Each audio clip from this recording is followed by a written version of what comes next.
All right, Monty, we're at a number that's larger than the number of signups, so I feel like maybe we can start digging in. All right, perfect. Yeah, we'll get started. So first of all, excited that everybody's joining us and appreciate taking the time. So today we're going to talk about how you can mitigate your capital gains taxes. And really, this is for people who have large appreciated assets. This is whether it's ranging from public stock, let's say you own NVIDIA stock, you've done pretty well over the last couple of years, private stock, real estate, or private equity, or other alternatives assets. It's really, do you have a large appreciated asset that when you sell will trigger capital gains taxes? And we're going to run through what are the three most common strategies to reduce and mitigate these capital gains taxes to create more wealth for yourself, and walk through how these strategies work, what are their different trade-offs, and how they compare in different situations. And really the ultimate goal is anyone who has or potentially might have or works with clients who might have appreciated assets, how can you or your clients benefit more from this to create more wealth for yourself? And just a couple housekeeping pieces. We'll probably run about 45 minutes of the presentation. Well, please enter any comments you have in the chat. We'll address them either during the presentation or at the end. Um, and yeah, love feedback and love questions as we're going through this. Just as a quick kind of like introduction. So Jeff and I are from the Valor team. So I founded Valor, and really this started with a personal situation of I worked for a startup, lived in California, and I was fortunate that startup went public. And really my goal was, how do I maximize my exit? And so this situation is very personal to me, is kind of emblematic of what I went through, is had a large appreciated asset. It was a private stock at the time that was becoming a public stock. And how do I mitigate capital gains taxes and really create more wealth for myself and moving forward in the future? And the challenge I found, and I'm sure many people on this call, it's hard to understand what are these different tax mitigation structures. What is the actual quantitative value of using them, and what are the other trade-offs and benefits that they offer? And so really kind of, what we'll talk about on this call more broadly, the idea of Valor is how do we bring transparency to this space and make it simple and digestible to understand what these solutions are? And then, we won't spend as much time on this, but this is also kind of a lot of what Jeff does, is how do we also use technology to understand those pieces, but use technology to make it easier to set up, to automate the setup and administration of these vehicles, to make it seamless, optimized, and low cost. It's really, how do you make this accessible to everybody? So That's everybody right, can build and more. that's also kind of how I came to this, right? Monty came to this almost as our first user, right? The person who went through this himself. I came from the world of kind of the process of the law. I'm a lawyer by training, by background, and I was a lawyer for a number of years before joining Monty at Valor. And yeah, what I think about every day, and what we'll be talking about here, is both how do we make these processes and these products accessible to people, understandable? How do we build the tools, the calculators? How do we write enough to make this understandable to everyone? And then also, how do we implement them? How do we get things in front of you? How do we walk you through the process? How do we get you from A to B and a finished product? And so as we dig in, I'll be kind of chiming in maybe with a little bit more of the kind of legal and regulatory background, but also talking about how Valor can help on this stuff. And so just to give a little kind of roadmap of where we're going to be going today, as Monty said, we're mostly just talking about the strategies, right? It's what are the top strategies, and we're going to go through three of them that work for people with unrealized capital gains. And those three are CRUTs, that is Charitable Remainder Trusts, exchange funds, and opportunity zones. We'll do a very brief run through of the basics of these structures, how they work, what is the mechanism of the tax savings, what are the high level features, liquidity, timing, things like that. We'll be comparing them across many of those features, especially how and when do you and your clients get the money out of these things, and how much is it? And then really trying to give you a sense of in which situations might you choose each. For example, if you are a young person who's planning to access the money soon and just wants to save on their taxes in the meantime, which one's the right fit? If you've got your family in mind and generational planning, estate planning, what might be the right fit, and a few more features like that. And then we will go through a case study that really compares all three quantitatively, which is really Valor's bread and butter, is putting numbers behind this, is showing you what, bottom line, what will you actually end up with after implementing one of these strategies for potentially many years. And that's how most people are going to make the decision as to whether to pursue this. So we'll definitely do that too. And one piece to add on there, and I think this is kind of part of what you're saying, Jeff, is like, so these strategies, they all have some sort of tax advantage, which is why they become the go-to playbook for as part of when you're selling appreciative assets. But there's all sorts of different trade-offs that depend on what you're solving for. And that's really what we want to help people understand is what are those? So you can kind of match that to your situation or your client situation and make the most out of it, right? And that's is how do you just enable people to get the most out of the assets that they have today? That's right. And we'll show you, the numbers are the starting and ending point for most people, but there are a number of differences even within each of these strategies, that kind of levers that you can turn on and off. And we'll talk about some of those. And of course, if you have more questions after the fact, ask during the Q&A, and you can always come to us for a consultation where we can really dig into, is this the right fit for you given each of those features? So with that in mind, we'll get started, and where we want to go first is what we view, given again those numbers and all of the deep research and modeling and numbers that we've run, is the strategy with the highest ROI on average, making some assumptions across the board, which is a charitable remainder trust, a CRUT. We like to think of a CRUT, as we say here, as an unlimited IRA with distributions. And so what does that mean?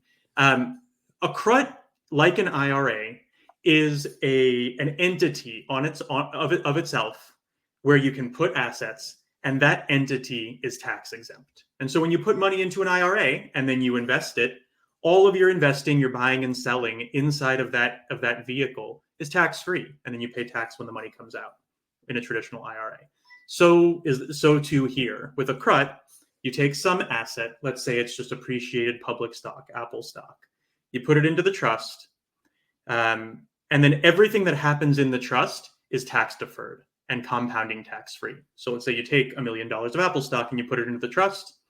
When you sell that Apple stock, whether it's on day one or after many years, that sale is going to be free of tax. So instead of paying between 25 and potentially 35% federal and state taxes on that gain, depending where you live and how big the gain is, you're not gonna pay any tax upon sale. And already I see the first question, which is it tax free or tax deferred? And I'll talk about that, and I'll talk through that as we go. The immediate sale is completely tax free. You have $1 million, and instead of paying tax on that sale, you keep the full $1 million, and you get to reinvest it. And you get to reinvest it almost however you want, in any asset class, and with only a few limitations that we can dig into if people want to. But you reinvest the $1 million. You grow it over time. You take distributions either every year, every few years. There's some flexibility there that we'll talk about. When the money is distributed, it is taxed. So John, to answer your question, it's not tax-free forever. It's tax-free upon sale. You get to compound tax-free.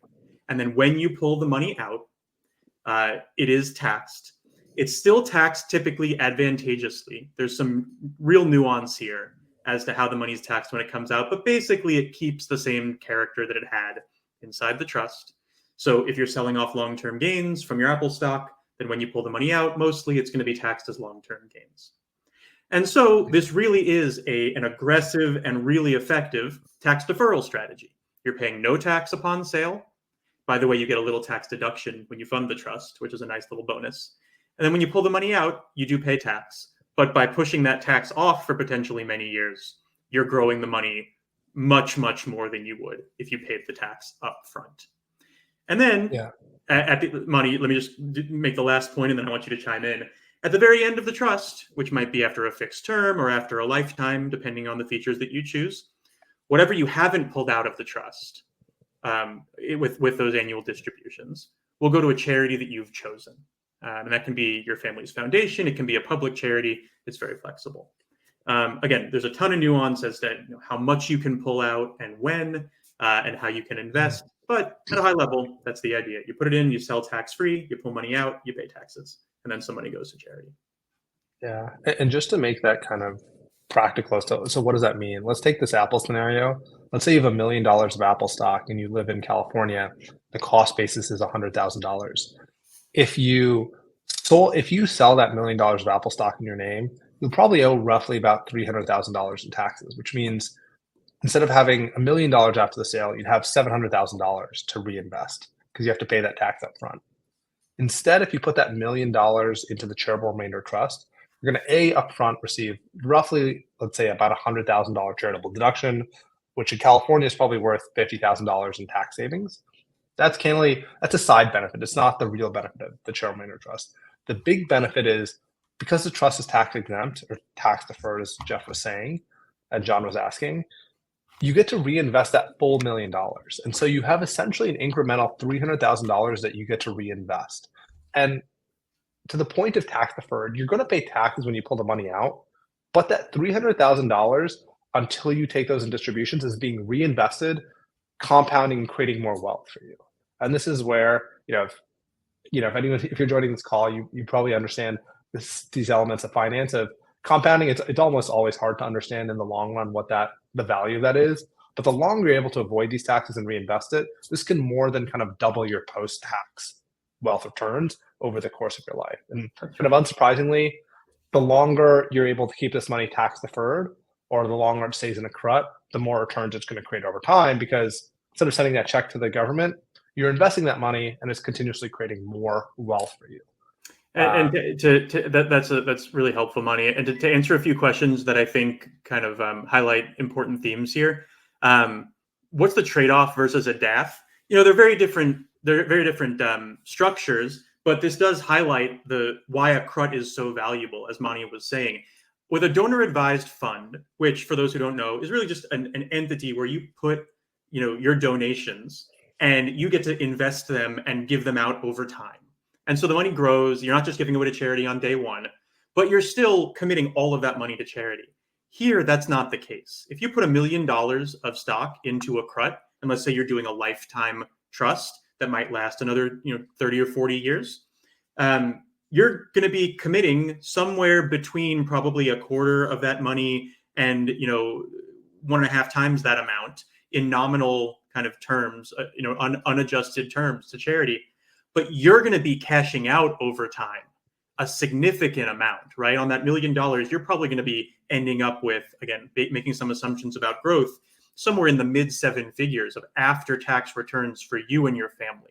So this is like a donor-advised fund in that you're giving some to charity and it's tax advantaged. But importantly, the main beneficiary of this structure is you and your family, not the charity. The charity is doing very well, and that's a big part of this, and people really enjoy giving to charity. But that's kind of an ancillary feature, not the main point. The main point is that you are getting significantly more returns from this structure. And yes, Paras, the charity can be your own donor-advised fund. So you can stack these on top of each other. The charity at the end can be any registered charity, including a donor-advised fund, a family foundation, or a registered U.S. charity. Yeah, and just to put a kind of final point on this, is a donor-advised fund is you do that because you're charitably inclined and are giving to charities or causes you care about. And as a side benefit, there's the charitable deduction or tax benefits. But this is where it is, no matter how you structure it, you're coming out, if you just look at purely from your financial perspective, you're coming out behind. And so again, you don't give to a donor advised fund or charity for the tax benefits. The tax benefits mitigate the value that you're giving away, but it's still from a personal financial point, a negative transaction. Again, this is why you're doing it because you value what you're giving to. A charitable remainder trust is mostly self-interested. The IRS values it that you're getting at least 90% of the benefit from the charitable remainder trust, and the charity's getting 10%. Typically, the longer you set up a charitable remainder trust, it's actually the charity's getting significantly less than 10%, and you're getting more than 90%. The longer the trust is set up for, the closer it becomes to 95-5. The shorter it is, the closer it is to 90-10 in terms of who's benefiting. And so this is really the easiest way to think about this is there's a charitable aspect as part of this, and that's what gives a charitable remainder trust its tax exempt status. And so essentially the trade-off you're giving is you're giving away that small percentage to charity and in return receiving a charitable deduction, the ability to sell, reinvest, and grow your assets pre-tax on a tax-deferred basis, Right. and then receive distributions. And that's right. And we have a case study that we'll get to in a few slides that'll show you these numbers, and it'll show you that you're ending up well ahead, and the charity is too. But Monty's right. The point of this from the IRS's and Congress's perspective is the charitable giving. That's why they're giving you these tax breaks, and that's why these structures have been in place for as long as they have, and why they're not going anywhere. Right? We like to point out that CRUTs have been in the U.S. Code for 60 years and have been around in the common law for almost literally 800 years. This is just something that has always been pro-social, and we and others in modern times have found the kind of the way to put it to use for individuals. Yeah. And just we'll move on in a minute, just to kind of address the last couple of points here. The real limitation on this, and this is with most tax advantage things, you kind of can't have your cake and eat it too. Upfront liquidity. With most tax advantage opportunities, you are reducing your upfront liquidity in early years, and this is similar here. Charitable Remainder Trust, you're limited to distributions that are essentially a percentage of the trust assets each year. And so that's the trade-off that you're really giving. So that's kind of one piece there. Now we'll address this one last question before we kind of move on to the next kind of vehicle is, how do you ensure this ties to how long can you set up a charitable remainder trust for? You can either set up for a specific number of years, between 2 to 20 years, or you can tie it to people's lifetimes, so husband and spouse lives, or you can do a combination, such as the longer of 2 spouses or 20 years. So the proverbial, you get hit by a bus, it'll run at least 20 years in that case. Or if one spouse dies, it would run the longer of the other spouse's life, or 20 years, to really mitigate kind of early death financial risk. So that's kind of the key pieces there. There are some limitations on how long you can set up for based on how old the individuals involved are. But we won't get into that level of depth. We can set up time one-on-one if you want to understand that. We also have that in terms of our calculators. Exchange funds. This is a really kind of popular approach for diversification for public stocks in today's world. And really just at the simplest level, an exchange fund is a group of individuals who typically own public stock who are pooling that together to, someone may own Microsoft stock, someone may own Tesla stock, NVIDIA stock. They're contributing all of those together. And so you go from owning just Tesla stock to owning if you contribute $1 million of Tesla stock into a fund that's $100 million of different stocks, you now own 1% of all of the fund, which is diversified. So the idea is you're able to diversify without selling your stock and reinvesting. Now, there's a couple of kind of key requirements. Is you don't actually get to transfer your ownership from your one stock to the pooled fund until you hold the fund for 7 years. So it is a long time horizon. If you want to sell before then, you are essentially receiving your original stock back minus penalties and if it lost value. So this kind of goes to one of the limitations of exchange funds is it doesn't make sense if you need liquidity in early years. And historically, there's also been limitations on which stocks are accepted and even limiting to public markets. That's starting to change, and how much you can contribute. We're starting to see some public and private exchange funds that do this, but there's typically limitations on how much they can accept from a dollar perspective because they're trying to maintain diversification. And there's historically also, they've been relatively high fees for these on an annual basis. Historically, it's run north of 1.5%. We're starting to see that lower a little bit, but it's still high relative to, let's say, charitable remainder trust on an annual basis. Now, the key thing is, the real benefit is, if you're able to contribute your assets, hold it for 7 years, you then receive a pool of diversified shares that you may not have to sell. And really kind of this ideal use case, we'll go more in depth later, is if you want to diversify, you don't actually really need the money. So you're fine holding it for 7 years, not tapping it. And ideally, you don't need to even sell after that. Now, one of the key things we'll also talk about a little bit later is with appreciated assets, there's a current value and your basis. Now, when you contribute, let's say your $1 million of Tesla stock to an exchange fund that, let's say, has a $100,000 basis, after 7 years, you receive whatever that $1 million is now worth in the portfolio of 50 or 100 different companies, but your basis is still $100,000. So the idea is if you sell it, you'll still pay that tax liability right away. And the whole kind of ideal in this scenario is that you actually don't need to sell and you don't need to use the money. You just want to diversify without selling. And so the kind of ideal use case becomes someone who doesn't need the money. In many cases, we see this as someone who's a little bit older because what they're thinking is they have a concentrated position. They don't need the money. They want to sell and they're able to diversify. And if they pass away after those 7 years, there's what's called step up in basis. And so when those shares actually pass on to their kids or grandchildren, their new basis would, in this case, go from $100,000 to $1 million. So they're able to diversify, which means they don't have to sell, and then they can pass it on, and then their kids or grandchildren could sell and avoid the taxes. That's kind of a great fit for that scenario. The nice thing in this space is we're starting to see the expansion of historically, you've had to pay kind of 1.5% to 2% up front when you join an exchange fund, and then roughly 1.5% per year in fees. We're starting to see that go down to closer to 1% annually. And the other side of this is we're seeing this expand from just public markets to private market shares as an option. But it's still relatively, even in the lower fees, which are a big improvement, still relatively higher fees than kind of other structures. And so when you're thinking about the options, and we'll get to a third one next, but these are the two that I'd say most people tend to consider when they own public stock, or even those kind of bigger private stocks that are starting to be eligible for exchange funds. The question really is kind of how do these two tax benefits compare, and what puts one over the other? Both of them are about being able to exit out of a concentrated position tax-free, right? With a charitable remainder trust, you're moving the assets into the trust and then selling with no realization event right at that moment. And with an exchange fund, you're trading your shares for shares of this fund without a taxable event, without a realization event. And that's true of both. So the question really is why would one be more valuable than the other? And Mani was getting at this.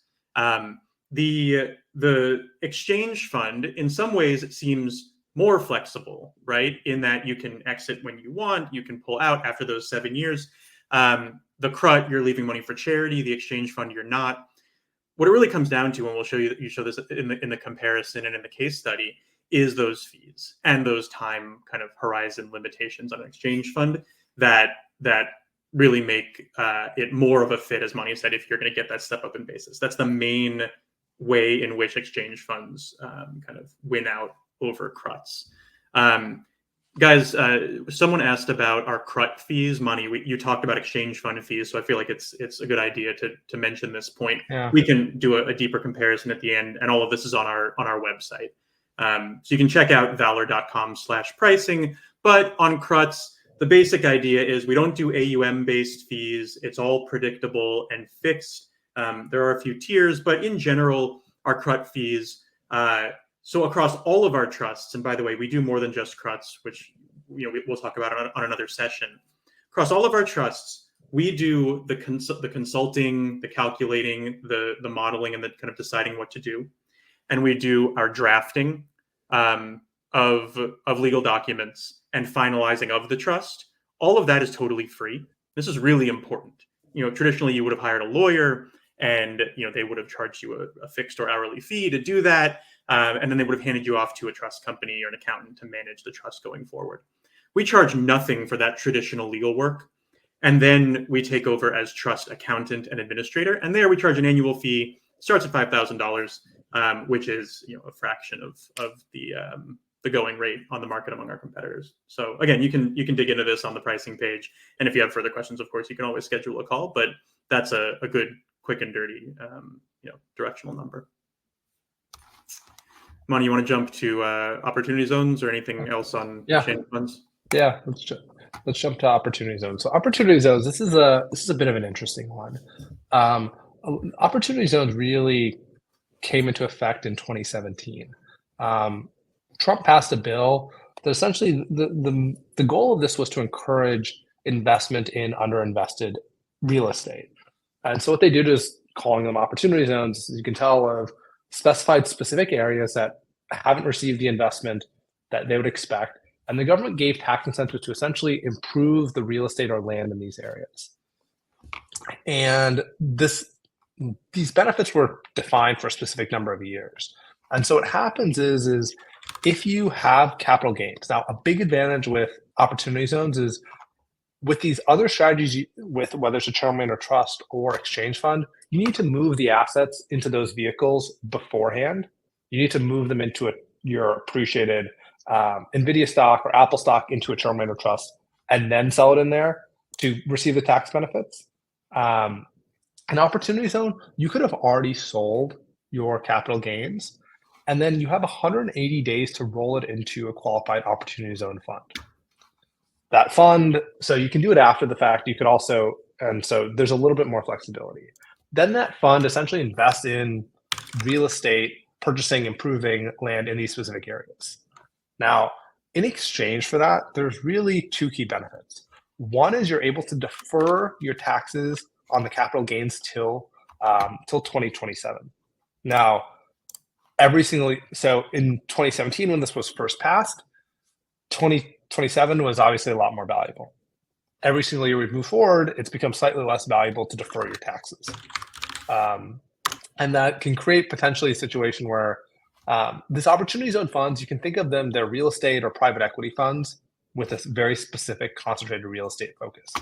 So it can potentially, as we're close to get closer to 2027, you can create a negative cash flow situation where all this money is in the opportunity zone fund, but you may owe taxes in 2 years or 2.5 years at this point. And so that's one thing. Now, there are certain funds that can give you a loan to cover that depending on. Now, that's one benefit. The big benefit, though, is that if you hold your interest in the opportunity zone for 10 years, you get a step up in basis. Or what that more practically means is when you sell the opportunity zone fund interest, if you've held it for 10 years, you don't have to pay taxes on that gain. That's really, as particularly we're closer to 2027, that's the biggest benefit of opportunity zone funds. The deferral has become less and less valuable. Now, the big trade-offs with opportunity zones is, one, it is a very concentrated real estate investment, is it's not a broad real estate investment trust with a lot of assets.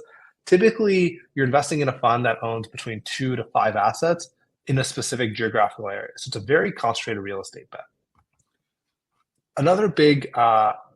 Two other big kind of issues that trade-offs we commonly see is real estate more broadly, and these funds have really high expenses.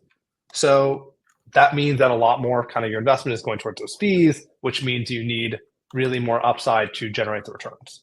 Obviously, some of the tax advantages can offset that, but it's just essentially creating a higher hurdle rate or return you need to beat to generate returns. Now, one other piece that really ties to this is opportunity zones were really popular, particularly in the early years. And so what happened is there's a limited amount of supply or space you can invest in. There's a huge flood of capital in those early years, and prices have gone up dramatically. And so we saw some of these early opportunity zone fund vintages or years do really well. But as time has gone on, it's become a much more harder market because the real estate was already inflated in these particular areas because there's so much early capital. So it's been harder for later vintages to receive returns. And so this is one of those, it's a scenario where it can make a lot of sense if you're particularly looking for real estate concentration with a portion of your investment, and or you're very confident in the fund you're looking at is a top, at minimum quartile fund or top 10% opportunity zone fund to really overcome the fees, as well as the fact that there's been a lot of capital flooded into smaller space here. That's right, and just as a kind of a segue to the next little section, which is comparing these things, that's just to get over the hurdle rate of, are these things going to return any positive amount at all? It's just we'll jump to the end. The bottom line here is that opportunity zones, the returns are not especially advantageous as compared to the other opportunities. There are reasons why you might choose one, of course, but the question that everyone asks anytime that we chat or consult is, what are people doing? And the answer is, for all these reasons, opportunity zones have kind of run their course a little bit. We want to mention them. It's something you might want to pursue, and so we want to make sure it's in front of you. But it's not especially popular anymore for the reasons that Mani mentioned. And I think we can maybe use that as an opportunity to talk about, what are the pros and cons of each of these things. Yeah, exactly. And so we'll start talking about this. And so start talking about kind of the specific benefits. So tax deferral sounds just kind of like what it is the point is, can you essentially diversify in some sense with mitigating and deferring your taxes? And so charitable remainder trust, that's kind of a core piece of you really defer that you can sell, reinvest, defer your taxes till you take distributions out. Exchange fund is you are able to diversify without creating a tax liability, so it's tax deferral. Opportunity zone, it's kind of tricky, honestly. It's a little bit in the middle of you'll sell it and roll it over. You defer the taxes until 2027, but you're not necessarily getting distributions to match those tax liabilities. So there could be a little bit of an offset where you don't get as much cash flow, so you may have to dip into your own pocket to cover the tax liability. So it is tax deferral in some sense, but it's also not fully covered. Now, on the other side, the cost basis adjustment. This essentially means is there any benefit of after you use this vehicle, are you able to sell that asset and mitigate the taxes on the growth of that asset? And this is really where the opportunity zone stands out. It's really the only asset where you're able to, if you hold it for 10 years, able to avoid taxes on the appreciation of the opportunity zone investment. Now, you don't get that from a charitable remainder trust. An exchange fund, if after you use an exchange fund, you receive those assets, you don't sell them, and you pass away, your kids would then get a step up in their basis. But that's also true of essentially any assets they would receive at that point. One thing I want to add here is kind of how we think about which of these structures is a fit for each individual. Tax deferral, cost basis adjustment, and fees. All of those it's nice to break down which features apply to which structure, but ultimately, what we're going to show you in a couple of slides is the bottom line after tax amount that you'd expect to have using each of the structures. And that number is going to bake in all of these potential savings, right? A CRUT gives you an upfront tax deduction, the others don't. Opportunity zones give you a cost basis adjustment, the others don't. Exchange funds, you get the step up at the end of the thing. CRUT fees are what they are. Exchange fund fees and opportunity zone fees are much higher. All of that's baked into the bottom line number. And unsurprisingly, we've ranked these top to bottom in the order that you'll see the returns really apply. CRUTs just are, everything else being equal, making assumptions are the highest return here. And we want to make sure that you have that North Star kind of in your mind as you're thinking about which of these makes sense. Of course, liquidity matters to families differently. And whether you're planning for your kids or your family or yourself matters a ton. But that's all kind of to be considered kind of through the lens of what's the overall return. And that's how we think about this. Yeah. And just to call out these other pieces, and this is to what it's calling out is the lowest fees of charitable remainder trusts. Kind of in our world, it's flat annual fees relative to basis points or percentage of the assets, which essentially in almost every scenario people are looking at this ends up being the lowest fees. The other two pieces to call out is when you can pull money. And again, this goes to who's the money for? Is it for you or future generations? If it's for you and you need to spend that money, not all, let's say, at once up front, then this is where charitable remainder trust also really shines, is because you're able to pull out money every year, starting in year one. The other pieces to call out are you get to control the investments in a charitable remainder trust. You can invest this in everything from alternatives to public stock to crypto to real estate versus an exchange fund or opportunity zone. It's really those investments are controlled by whoever the fund manager is. So we'll jump into a little bit more kind of and just really tying out these. Who's the strategy for? Charitable remainder trust, it's really for tax planning. And what that means is someone who, in all these situations, is for people with highly appreciated assets. But a charitable remainder trust is for tax planning. So someone who has an appreciated asset wants to use the proceeds for themselves, but doesn't necessarily need to use it all up front. So they want to use this over the course of their life or most of it over their life and then pass them on to their kids or future generations, but it's primarily they're planning to spend the money. An exchange fund really makes a lot of sense for older individuals who want to diversify so they don't have to sell to diversify, and their plan is to pass on most of these proceeds to their kids or future generations. And so really the exchange fund is a mechanism for them to diversify so they don't have to sell. An opportunity zone, at least in the current legal environment where the tax deferral is just for a couple of years, it's really for folks who are looking for real estate exposure and have already sold their asset and realized the capital gains, and they believe they have the funds they're looking at are at minimum a top quartile real estate fund. And so we're coming up, 7 minutes from the original time. I want to say we're happy to stick around past 2:45 Eastern if there are kind of lingering questions, but we'll try to speed through the last couple of points here. And then just before people start dropping off, want to make sure that you all are aware. People have asked in the comments and questions, how do I work with Valor? And the answer is very simply, we handle this process from beginning to end across all of these structures. But the easiest way to get started is just to go schedule a call with our team. And you'll be able to tell us what you're coming in for, and you'll get one of our kind of consulting team, and we'll talk through all of this with you. So that's the first thought. And you can just take down this link and go to it when is convenient. But very quickly, this case study, the idea, and this captures what we think of as our avatar client, or the kind of the median person that we're speaking to, right? A 41-year-old, married, owns a bunch of appreciated NVIDIA stock with a low basis and wants to diversify out of that position. That's what all of these structures are for, ultimately. And what you can see here, and we're not going to dig deeply into the math here, I can tell you that we've spent quite literally years doing the math. And if you ever want to see the calculations on the back end, we'd love to show you.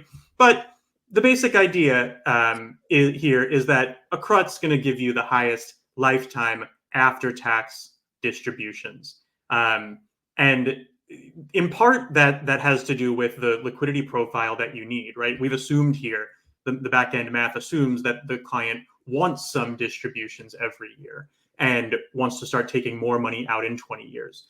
But ultimately, that doesn't change the bottom line, right? If they wanted to leave the money in for 10 years and then grab more of it, or if they wanted to take a smaller amount every year, the ordering of these structures would be very similar.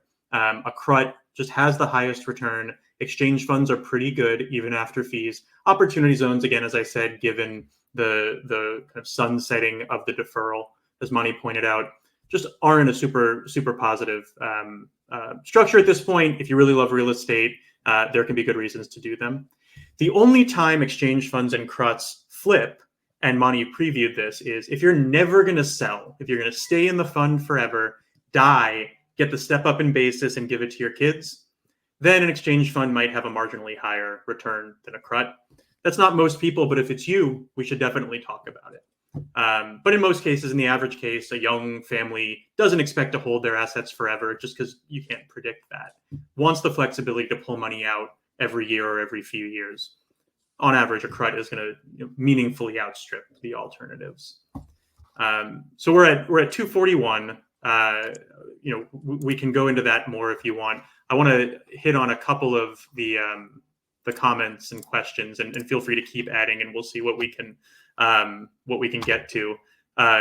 Guido, would you mind putting up the pricing link as a banner? Someone asked. Nirav, it's you. It's valor.com/pricing. We'll put that up. To answer a couple of quick practical questions, and this really goes to what Valor does, right? As I said, we help you identify and evaluate these structures. We help you do the math on which of them is going to work for you. And then we implement for you, right? We handle the drafting of any necessary documents, the opening of custodial accounts, the transfer of assets, and then we manage the trust for you going forward. You and your advisors handle the investment of the money, but we're doing everything else for you. Everything back office. We're doing the accounting work, the tax returns, any further tax optimization to be done. That's all on us. TE, just quickly to answer your question, yes, our fees are accounted for in the calculator. So that tells you the bottom line. What we're aiming to do is to take every phase of this off your plate. We help you make the decision. We implement the strategy for you, whether it's a CRUT or otherwise, and then we manage it for you. And what that means is we've gotten a couple of questions about how you can plug into our process? And the answer is, if you're an advisor, you can bring your client along to talk with us at the very earliest stage, right? When this is just an idea, or they don't even know what they're looking for, and we'll talk and we'll work through it and we'll make a decision. At the very other end, if you've already got a trust in hand that's running, and you're not happy with your administrator, come talk to us. We can absolutely take over those trusts and do a better job and do it much more cheaply. And by the way, more efficiently, more tech-led in a way that's more pleasing for you and your clients. And if you're an end client or a user, or even if you're an advisor who just wants to learn more, schedule a call. That's the very first step that makes sense for almost everybody. You can always go to our site, valor.com, click through, use our tools, our calculators, our guided planning journey, and learn what's available and read more. And by the way, I'll put a plug in for our knowledge library as well. Learn.valor.com is a place to just learn everything you need to know about this stuff. That's a fine place to start, but it always makes sense eventually to get to a call with us, and that's where that scheduling link comes in. You can email me and Mani directly at our email addresses. Note that it's a .io at the end, whereas some of the URLs are .com. Our emails are .io. You can write to us directly. You can click on the link and come to the main site, and you'll see a scheduling link there. You can come to our upcoming webinars over the next couple of weeks. We're here to consult, and we really are very happy, eager to speak with you and potentially your advisors, your clients, at whatever stage you are in this process, and we can help you get to an answer. Sorry, Mani, that was a long monologue, but I'll hand it back to you. Yeah, no, I think that's all the big pieces, and this is where it's obviously, let us know if you have questions. We can set up time one-on-one to chat through it. Typically, and I see there's a couple of questions, kind of where's the minimum? Typically, we'll see it's around like 500,000 is where it'll make sense for a CRUT to make sense. It can move up or down a little bit based on if it's short. Essentially, tax deferral or tax advantage structures have more value the higher your tax rate is. So if you're in a high tax state, or it's, let's say, short-term capital gains, that number can be lower. That's kind of in the middle of the spectrum. If I can just add one little thought there. We think about this the same way, and of course, the question comes up all the time. One little point is that there's no real kind of functional minimum in that the returns are more or less linear. Our fees eat into it a little bit, but if you've got $100,000 to answer William's question with a 10K basis, technically you're going to make money using a CRUT. You'll do better over time using a CRUT at 100,000 with a 10K basis. It's going to be much closer because the value is smaller. In practice, when does it make sense? When's it worth the effort? That's where that kind of $500,000 range is where most people start to get excited. But we've done CRUTs as small as $100,000 with clients who are really excited about it. Yeah, exactly. And so it can make sense. And this is where the reason we say the high number is, one, it somewhat also depends on what state you are, the tax rate. But the other piece of this is, like, for optionality, you want the ROI to be enough to compensate for, hey, there's a little bit of a liquidity, you can't pull everything out at once. And so to make it worthwhile is to drive much kind of more incremental returns to justify that. And so that's kind of how we think about it. And just to kind of, we love feedback on, we're continuing to do these webinars for the next couple of weeks. Keep on asking questions. Let us know if there's topics you want us to talk about. We're doing our next couple of webinars on a big thing that's coming up. This is probably one of the biggest things that's going to impact one of the biggest changes in the tax code is the gift and estate tax exemption is dropping by half at the end of 2025. So starting January 1st, 2026. And there's a lot for folks who are currently facing the estate tax or likely will, with that number dropping in half, is what are the things that you can do to avoid gift and estate taxes and pass on as much as possible to future generations, and or ways to do that while ensuring you have access to funds you need for your quality of life and your life goals. So that's those are our next two, and then we have two more planned after that we'll start to share more information on as well. Yeah, that's right. We'll linger here. There might be a couple more. We're at time, so of course, everybody feel free to drop, keep asking questions. We'll hang out for a few minutes. We answered minimum asset size.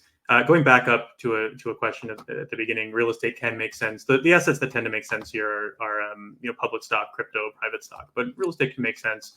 And Nirav, your question about or hearing a seminar on estate taxes, that's definitely part of what we're going to be hitting on July 31st, and it's a big part of what we're doing these days, as you know. So, yeah,